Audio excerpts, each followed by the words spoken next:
श्री गुरु चरण कमलेभ्यो नमः। नारद मुनि कहते हैं, अरे युधिष्ठिर, नाहि अग्नि मुखतो यो वै भगवान सर्व यज्ञ भुक् इज्जेत हविषा राजन यथा विप्र मुखे हुतै। हुतै का अर्थ होता है स्वाहा स्वाहा। हे राजन युधिष्ठिर,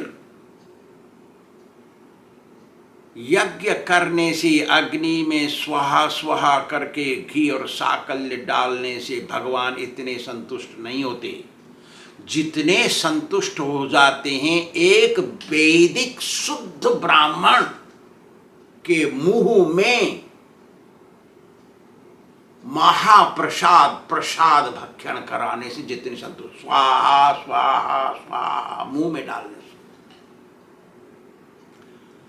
वैदिक शुद्ध ब्राह्मण उसको कहते हैं जिसने प्याज लहसुन अंडा मछली मांस कुछ नहीं खाया, कभी चाय बीड़ी तंबाकू सिगरेट नहीं पिया, गुटखा नहीं चबाया, उसको शुद्ध ब्राह्मण कहते हैं। जो वेद पढ़ता है, शास्त्र पढ़ता है, विद्या अध्ययन कराता है फ्री, उसको शुद्ध ब्राह्मण कहते हैं। तो उनके मुंह में स्वाहा स्वाहा करने से भगवान इतने प्रसन्न होते हैं जितने प्रसन्न अग्नि के मुंह में स्वाहा स्वाहा करने से नहीं होते। नारद मुनि युधिष्ठिर को बोल रहे हैं। एक बार नारद मुनि ने ब्रह्मा जी से पूछा कि ये भगवान है ना, तो कभी खाते नहीं, कैसे खाते हैं वो? तो नारद मुनि को लेके गए ब्रह्मा जी, भगवान से पूछा आप कैसे खाते हैं, आपका पेट कैसे भरता है? तो वो बोल रहे हैं, वैष्णव रसनाग्रेण रसमस्नामि पद्मजा। शुद्ध वैष्णव के मुंह से मैं खाता हूं, उनकी जीभ में जो स्वाद होता है ना, उस स्वाद पे मैं लेता हूं। वो कह रहे हैं भगवान ने ऐसा कहा। भगवान सबके हृदय में विराजमान हैं, लेकिन ब्राह्मण के हृदय में फ्रक्टिफाइड है, वो मोर एक्टिव है। ब्राह्मण के पेट में, शुद्ध ब्राह्मण ऐसा नहीं है कि शुद्ध ब्राह्मण के घर में जन्म लिया और प्याज लहसुन कभी खा लिया और कभी चाय पी ली, माँ बाप को नहीं मालूम, तो उनकी परिस्थिति शुद्ध नहीं रह गई, अब वो तो अशुद्ध हो गया। जैसे एक मशीन अमेरिका से लाते हैं, यहाँ पे 110 करंट होता है और हमारे भारत में 240 करंट होता है, तो उस करंट में, उस बिजली में सॉकेट में लगा देंगे अपनी मशीन को तो जल जाएगी, ऐसा हिसाब हो जाता है। तो क्या हिरण्यगर्भ समवर्तता, ब्राह्मण के पेट में हिरण्यगर्भ नाम की अग्नि रहती है। इसलिए हम ब्राह्मण को अपने घर बुलाते हैं और खिलाते हैं और कपड़ा पहनाते हैं, दक्षिणा रुपया देते हैं, कहते हैं पंडित जी आप आए हमारे यहाँ खाने के लिए। 500-200 रुपया का खाया और 200 रुपया दक्षिणा भी ले गया, देखिए खाने का। क्यों? कि उसके पेट में जो अग्नि है उसकी हमको जरूरत है। हमारा घर पवित्र हो जाए, हमारा वंश पवित्र हो जाए, हमको आशीर्वाद मिले, चाहे वो आशीर्वाद देना नहीं जानता है ब्राह्मण, फिर भी हमको मिलेगा। क्यों? कि उसके पेट में एक प्रकार की अग्नि होती है जो किसी भी प्राणी में नहीं होती। उनको संतुष्ट कर देने से सारे प्राणी संतुष्ट हो जाते हैं, क्योंकि ब्राह्मण सबसे मुख्य है। सभी सारे समाज में मुख्य है ब्राह्मण। मेरे यहाँ अमेरिका में, मैं इस समय अमेरिका में हूँ ना, तो यहाँ पे एक मेरे भगत है लोचन दास, हम उसको कुछ दिन पहले बोल रहे थे, देखो लोचन, तू हमको सारा इंतजाम करता है खाने पीने का, तेरे को बहुत पुण्य मिल रहा है। तो अमेरिका ने समझेगा क्या हो? तो कृष्ण को नहीं जानता था, राम कृष्ण क्या है, भगवत गीता क्या है, मंदिर क्या होता है, सब कुछ नहीं मालूम उन लोगों को जब वो भगत बने। हमारा धर्म अलग है, उनका धर्म अलग है।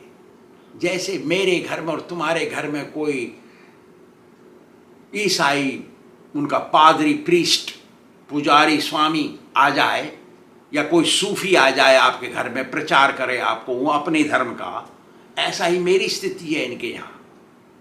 लेकिन हम पहले साइंस बोलते हैं, आध्यात्मिक साइंस, विज्ञान। कृष्ण का, राम का, भगवत गीता, भागवत का नाम नहीं लेते, नहीं तो मार देंगे।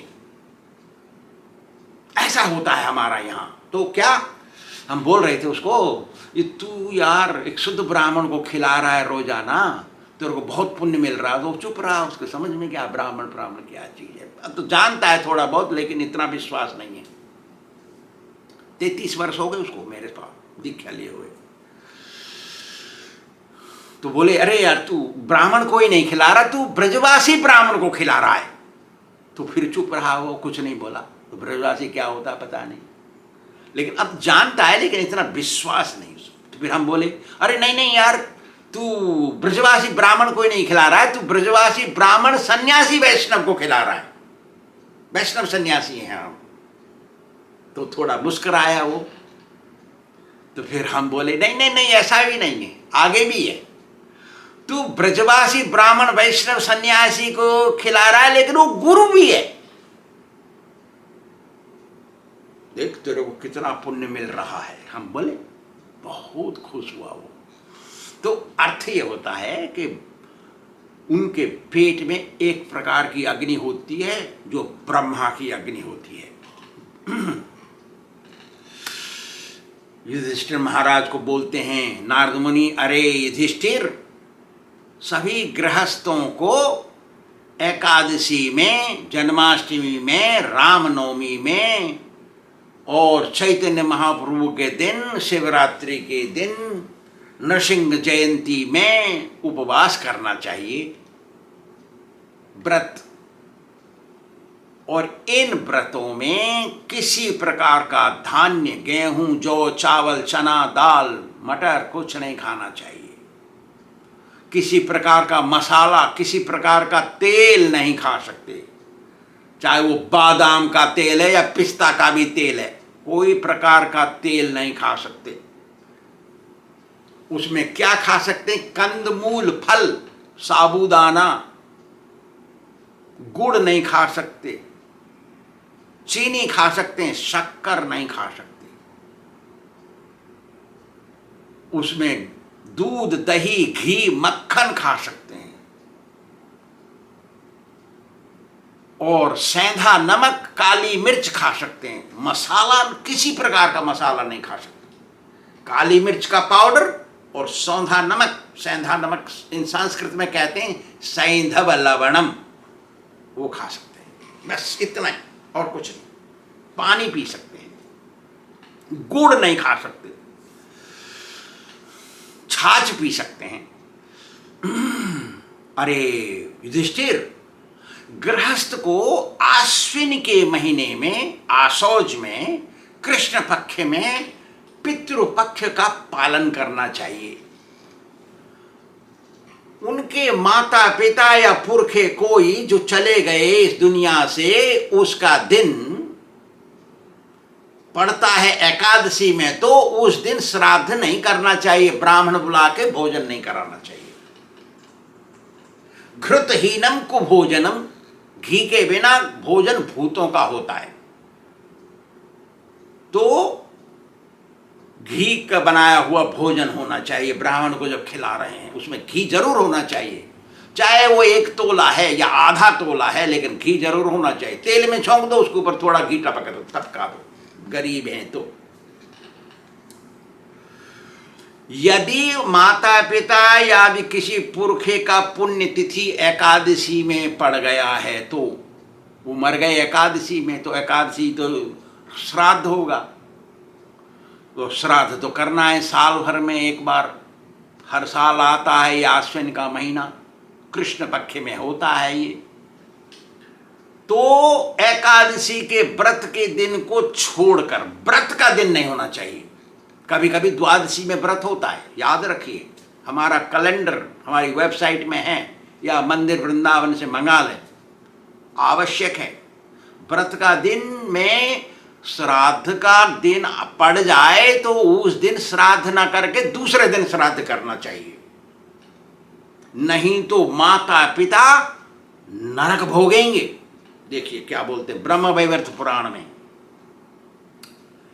ये कुर्वन्ति महीपाल श्राद्ध एकादशी दिने त्रयस्ते नरकम यान्ति दाता भोक्ता च प्रेरक। 3 आदमी नरक जाते हैं, जिंदे हैं वो, और मर गए वो तो नरक जाएंगे, लेकिन जो जिंदे हैं वो भी नरक जाएंगे। देखिए शास्त्र बोलता है, ये प्रमाण है। यदि एकादशी के दिन श्राद्ध का दिन पड़ गया है तो उसके दूसरे दिन श्राद्ध करना चाहिए, लेकिन किसी ने कह दिया एकादशी में श्राद्ध करना चाहिए,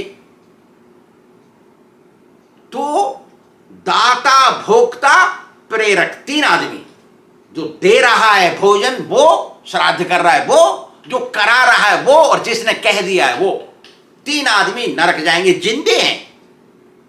इसलिए एकादशी या व्रत के दिन श्राद्ध नहीं करना चाहिए किसी प्रकार का।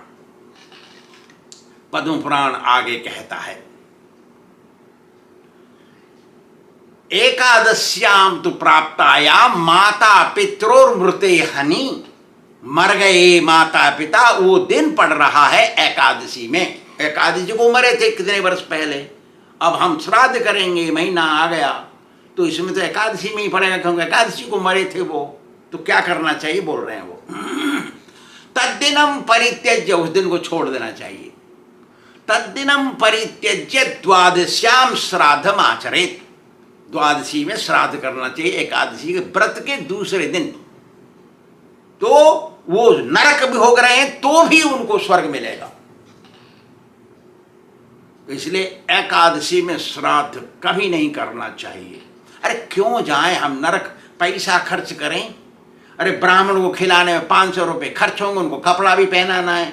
अरे श्राद्ध नहीं होता, श्राद्ध में तो कपड़ा पहनाना पड़ता है, दक्षिणा देनी पड़ती है, लुटिया लोटा जनेऊ वह देना पड़ता है, और दे के हम नरक में जाएं? क्या आदमी है, हम नहीं जाएंगे नरक में, ऐसा निर्णय लेना चाहिए। व्रत के दिन कभी श्राद्ध नहीं करना चाहिए, जब कुछ हो जाए। आगे कहते हैं नारद मुनि, हे युधिष्ठिर, जहां पर शुद्ध ब्राह्मण के परिवार नहीं मिलते, जहां पर भगवान के मंदिर नहीं मिलते, जहां पर भगवान की मूर्तियों की पूजा नहीं होती, जहां पर किसी ऋषि मुनि ने तपस्या नहीं की, जहां पर शास्त्र वेद शास्त्र नहीं पढ़ाए जाते हैं, जहां पर ऋषि मुनियों ने किसी को वरदान नहीं दिया है, जहां पुराणों में प्रसिद्ध गंगा यमुना सरस्वती नर्मदा गोदावरी कावेरी ये नदियां शास्त्रों में प्रसिद्ध नदियां नहीं बहती हैं, ऐसे जगहों पर शुद्ध ब्राह्मण नहीं मिलते हैं। ये मुख्य प्राप्ति के स्थल हैं, ये जहां जहां ये बहती हैं, जहां जहां ये मंदिर हैं, जहां ऐसा नहीं है मोक्ष नहीं मिलेगा वहां। इसके अलावा देखिए, अब मैं नेगेटिव बोल दिया, पॉजिटिव बोलता हूं दोबारा। देखिए, जहां पर शुद्ध ब्राह्मण के परिवार निवास करते हैं, जहां पर भगवान के बड़े बड़े अच्छे पुराने मंदिर हैं, जहां पर भगवान श्री कृष्ण की मूर्तियों की पूजा होती है, जहां पर वेद शास्त्र पढ़ाए जाते हैं, जहां पर ऋषि मुनियों ने तपस्या कभी की है, जहां पर पुराणों में प्रसिद्ध गंगा यमुना सरस्वती कावेरी नर्मदा इत्यादि नदियां बहती हैं, जहां पर किसी ऋषि मुनि ने किसी को वरदान दिया, आशीर्वाद दिया है, ऐसी जगहों को पुण्य स्थल कहा जाता है, तीर्थ। और इससे भी आगे है, क्या है बोल रहे हैं, पुष्कर क्षेत्र, राजस्थान में पड़ता है। कुरुक्षेत्र ये हरियाणा में पड़ता है, प्रयागराज ये उत्तर प्रदेश में है, नैमिषारण्य ये लखनऊ के पास में है, सेतुबंध रामेश्वर ये तमिलनाडु में है, ये प्रभास क्षेत्र सोमनाथ ये गुजरात में है, ये द्वारका कुशस्थली को द्वारका कहते हैं, ये गुजरात में है, ये काशी ये वाराणसी उत्तर प्रदेश में है, मथुरा वृंदावन ये हमारी ब्रजभूमि में है उत्तर प्रदेश में। अच्छा, ये नर नारायण आश्रम वे बद्रिकाश्रम जहां अलकनंदा बहती है वो बद्रीनाथ हिमालय उत्तराखंड में है। बिंदु सरोवर कर्दम आश्रम वे है। सालग्राम क्षेत्र ये पुलह आश्रम जहां भरत महाराज ने तपस्या की। और भगवान राम जी के आश्रम है, जैसे क्या बोलते हैं उसको, चित्रकूट और अयोध्या। फिर आगे गए वहां कहाँ, बैंगलोर कर्नाटका, उधर मलयगिरी महेंद्र पर्वत ये उधर हैं। ऐसी जगहों को पुण्य क्षेत्र तीर्थ के क्षेत्र कहा गया है। इन जगहों पर जो लिस्ट बताइए, ऐसी लिस्ट, इन जगहों पर कोई पुण्य काम करते हैं तो उनको 1000 गुना फायदा मिलता है। अब देखो, हम गए रार्यम भदार्य नरी सैंगरी छाता कहीं कोसी, इधर से कहीं से गए बल्लभगढ़, उधर से गए वृंदावन में, वहां जाके कुछ भी किया है ना, या वहां भेज दिया है ना, तो 1000 गुना फायदा मिलता है। हमने किसी ब्राह्मण को, किसी गांव वाले को, ब्राह्मण गांव में उनको दान दे दिया 100 रुपया, जितना पुण्य मिलेगा वही 100 रुपया हम वृंदावन में दान देंगे किसी ब्राह्मण को, तो 1000 गुना फायदा मिलेगा। 1,00,000 रुपया दान देने के बराबर फायदा मिलेगा 100 रुपया का। देखिए, अन्य क्षेत्रे कृतम पापम पुण्य क्षेत्रे विनश्यति। देखिए कितना बड़ा है ये। क्यों ऐसा फल मिलता है? न दूसरी जगह कोई पाप कर दिया है तो वहां पुण्य क्षेत्र में आके हम कुछ पुण्य दान कर देंगे तो सारे पाप हमारे नष्ट हो जाएंगे। इसलिए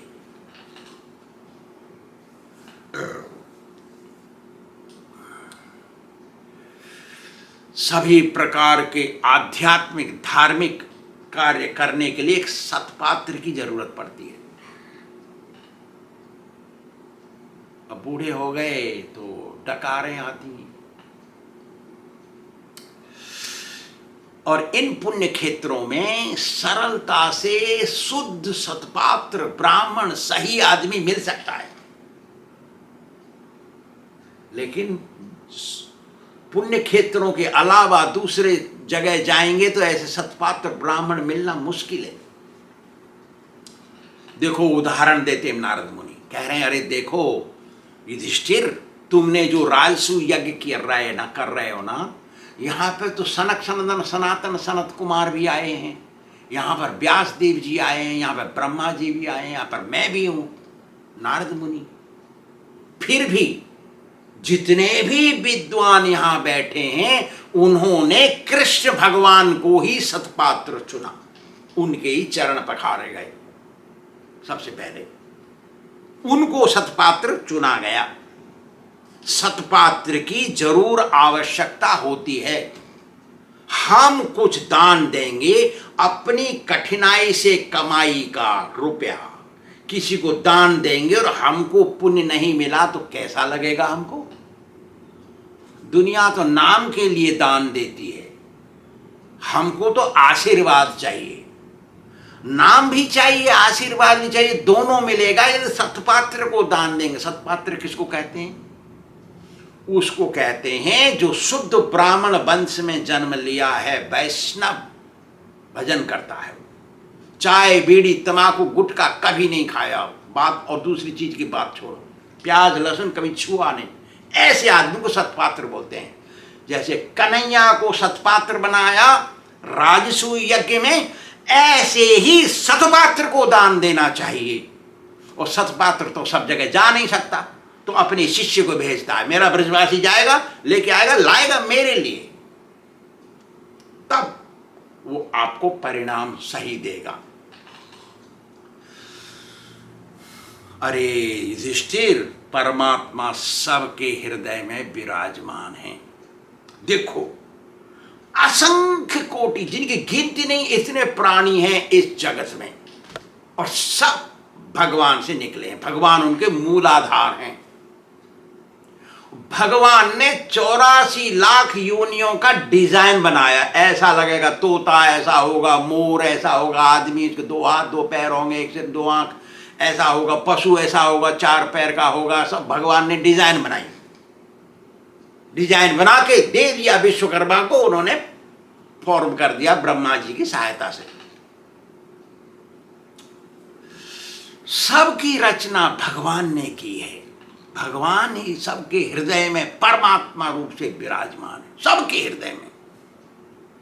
चाहे वो मनुष्य है, चाहे वो पशु है, चाहे वो पक्षी है, चाहे वो जलचर है, चाहे वो पेड़ पौधा है, कुछ भी है, सबके। लेकिन पुरुष के अंदर वो प्रकाशमान ज्यादा है, इसलिए मनुष्य की कीमत ज्यादा है सभी से।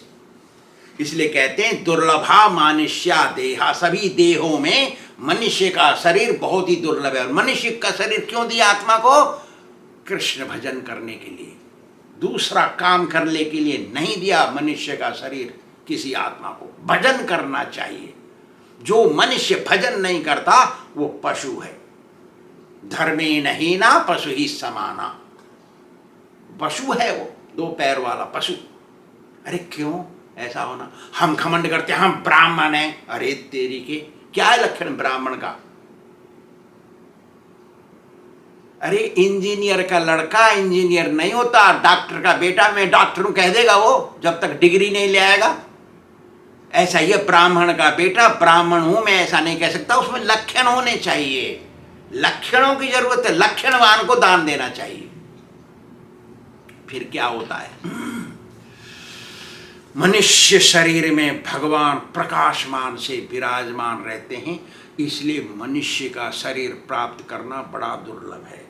कह रहे हैं दृष्ट्वा तेषां मिथो नृणाम अवज्ञानात्मनाम नृप त्रेतादिषु हरेर चर्चा चर्या क्रियाये कवि भी कृता। देखो, अरे युधिष्ठिर, नारद मुनि बोल रहे हैं, त्रेता युग की शुरुआत में ही आपस में पुरुष मनुष्य से लड़ पड़े। मतलब सत्युग में लड़ाई भड़ाई कुछ नहीं होती थी, कोई किसी का अपमान नहीं करता था, कोई नरक नहीं था। त्रेता युग में नरक की शुरुआत हो गई, क्योंकि यहां गड़बड़ शुरू हुआ। तो आपस में तिरस्कार अपमान करने लगे मनुष्य।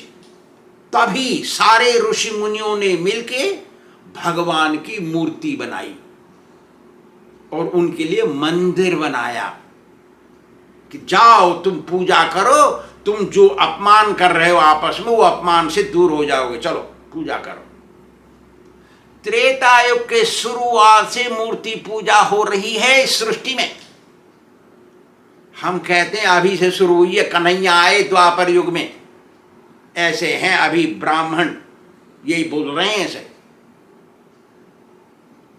गड़बड़ है। वो कहते राम आए त्रेता युग में, कलयुग में द्वापर युग में आए कृष्ण कन्हैया, इसलिए राम की लाइन पहले बोलो, कृष्ण की लाइन बाद में बोलो। गलत है ये सही नहीं है। व्यास महर्षि ने कृष्ण का नाम पहले लिखा, राम का नाम बाद में लिखा। पंडितों के 25 पैर रहते हैं दूर भगवान, होशियार। तो कह रहे हैं वो नारद मुनि बोल रहे हैं युधिष्ठिर महाराज को, कहां? जहां पर लाखों बड़े बड़े ऋषि महात्मा, चारों कुमार वहां पर, ब्रह्मा जी वहां पर हैं, बड़े बड़े ऋषि मुनि, व्यास महर्षि वहां पे हैं। वो बोल रहे हैं ब्रह्मा वो युधिष्ठिर से, नारद मुनि कह रहे हैं देखो त्रेता युग के शुरुआत में मनुष्य आपस में तिरस्कार अपमान करने लगे, झगड़ा शुरू कर दिया। तब सारे ऋषि मुनियों ने मिलके सोच के बड़ी कि कैसे इनका उद्धार होगा, कैसे पाप ना लगे इनको, तो उन्होंने भगवान का विग्रह बनाया, माने मूर्ति बना करके दे दिया, जाओ मंदिर में पूजा करो, आरती करो, वहां कीर्तन करो, जाओ चलो, तुम्हारा पाप नहीं लगेगा तुमको। तो कन्हैया की पूजा तो वहां से शुरू हो रही है। हम तो पहले भी बोलते द्वापर सतयुग से शुरू होती है, मंदिर बने बाद में त्रेता युग में। त्रेता युग में मंदिर बने, सुनिए क्या होता है।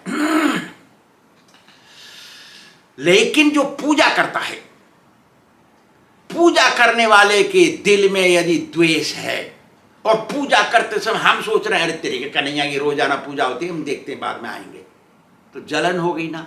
ऐसा नहीं होना चाहिए, जलन नहीं होना चाहिए।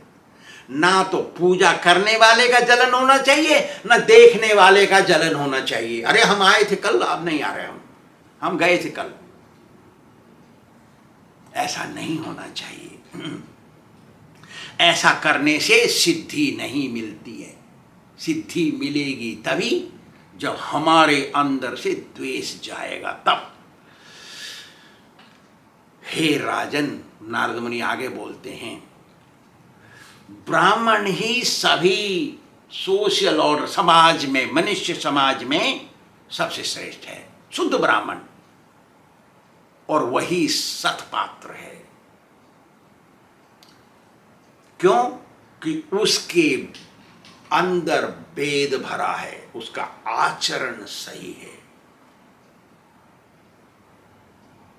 चाय बीड़ी तमाकू सपने में भी नहीं देखेगा वो, इसलिए वो सतपात्र है।